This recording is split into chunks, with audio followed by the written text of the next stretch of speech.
I think one of the most delusional pieces of advice that people like to throw around is someone should just love you for who you are. Never change who you are for somebody else. Don't get me wrong. I agree with that to a certain extent, and here's why. If you know the type of person that you want to attract and you won't settle for anything else, there are going to be parts of you that you will have to change. Yes, unfortunately, that is the truth. For example, if you're a woman who says she wants to be with a masculine man, a man that leads, a man that provides, a man that takes care, you are going to have to be feminine. You can't try to battle him every single decision.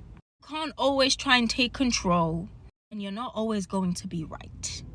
If you do not understand those things and you cannot do those things, a masculine man is not what you are going to get. I just think we need to start telling people the truth and start telling people there are versions of you that people will not love and like. And if you want to be with certain people, you are going to have to change pieces of yourself.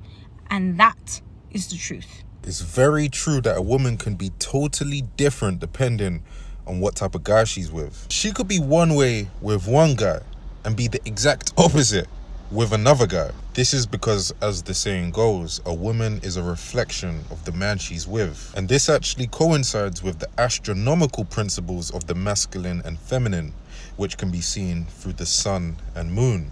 The sun is solar energy, an astronomical representative of the masculine energy. The moon is lunar energy, an astronomical representative of the feminine energy. And just like the moon reflects the sun, so too can you see this principle in men.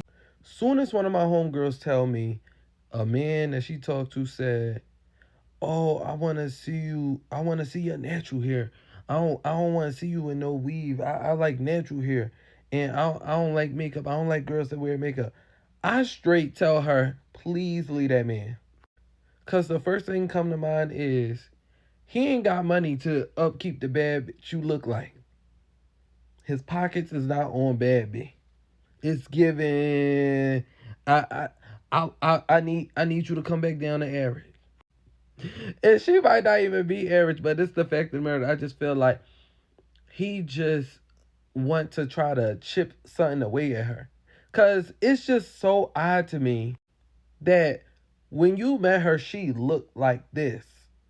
But you want to see her somewhere else? Like, and your excuse is, oh, you attracted to this. So why, if that's what you were attracted to, why you talk to her at that and she wasn't nothing like what you were attracted to? I'm confused. It's given no, you attracted to that, but you want her not to be as high maintenance because it's gonna cost you money to spend. And it's just given no. Like, do not downgrade like your lifestyle just to keep a man. Absolutely not. Another one come every 15, just like the bus. Every 15, a new one will be there. It ain't a shortage. Like, no, please throw that man back in the river you pulled him from. Absolutely not. So someone actually asked me what made me change, what made me decide to be a better wife. And yeah, I thought maybe some of you or there's someone who might be asking themselves the same question. So yeah, I thought I should just share that with you guys. So there was a time where I think I touched on this on the previous video where I was talking about the day I wanted. Oh, I hate saying this divorce word so much, but yeah, the time I wanted divorce. And oh guys, don't even ask me why did I want divorce, because I don't have anything solid. There's nothing. It's yeah, that serves as grounds for divorce. Literally, no, but yeah, and it got to our parents, and it was quite a little bit serious, if I may say. And I had never seen my husband like that, because he did really say that he loves me, but he can't force me to be here. I've been saying this thing for as long as he can remember. So it only means that I'm not happy here, and I really don't want to be here. So he can't force me to be where I do not want to be. So yeah, before he would fight, my husband would fight for us. He would tell me, baby, we can't do this. We need to fight for a marriage. This is something that we can go through. I love you. Don't do this. But that day, guys, my husband was no amount of pastors who could talk to him and make him change his mind. He was like, no, I'm giving it to her. She wants it, I'm giving it. Like, no pastor, no, not even my mom, not even his parents would, like, he just wouldn't come down. He wanted to give it to me because I wanted it. I wanted it. So I think he was fed up. You know, he was literally just so fed up.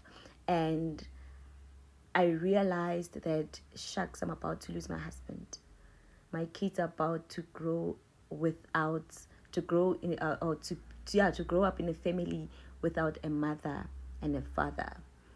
They're not gonna, know the benefits of being in a nuclear family because of me. So I think that's what literally made me take a radical turn. I had to confront myself. And I knew that Shem, my husband, he's not a saint, but Shem, the girl was, So I had to literally confront myself. I remember I once said to him that, do you know that 80% of our problems are caused by me? You know, I had to get to that place of just being vulnerable with me and with him also. So ever since then, I don't even utter the word divorce. I don't use that word in my vocabulary. I hate that I have to even say it, on these videos, but I don't utter those words again. And I've learned to cherish what I have. I've learned to cherish my husband. I think I took my marriage for granted. I took my husband for granted. And I think we also need to talk about thinking that you're the prize as a wife. I think we also need to touch on that, but I think I'll touch on that on a separate video, because that is also an issue, and that also determines how we treat our marriages and our husbands. So yeah, that's basically it. It took my husband saying, dude, I'm giving you what you want, for me to actually get a wake-up call. Yeah. I didn't necessarily change anything about myself, but I did eliminate some bad habits that I had acquired from previous toxic situations and situationship. Number 1, you are not too good to apologize. If you hurt your partner, if you wronged your partner and their feelings are hurt, look over yourself, get over your own emotions, and say sorry. Literally, just say sorry. Sorry goes a very long way. And a lot of times relationships don't work is because both parties be too prideful to just whip out that big, I'm sorry, babe, I didn't mean to hurt your feelings, because you're with a person that you love. Do you think they really meant to hurt your feelings on purpose? Now, if they did, run, because that's definitely not the person for you, and they toxic anyway.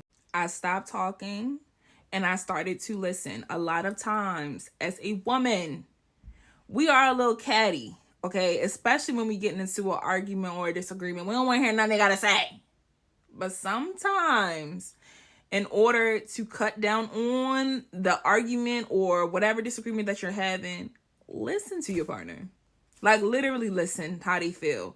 The more you listen to how they're feeling, the more moving forward they will be open to opening up to you. Number 3, I don't care what we're disagreeing on, we always completely hash it out before moving on through the next day. The problem is y'all let things fester up underneath the trunk, and then the dang car explode and you wondering why. Stop walking on eggshells with your partners and have those heart-to-hearts directly. Especially if there's someone that you're trying to be with for a long time. You don't want to walk around the house with unnecessary tension. That's foolish. And lastly, I don't tell people my relationship business. My relationship is off wraps, okay? Because the moment you and somebody falling out, they throwing what you done told them about your man in your face.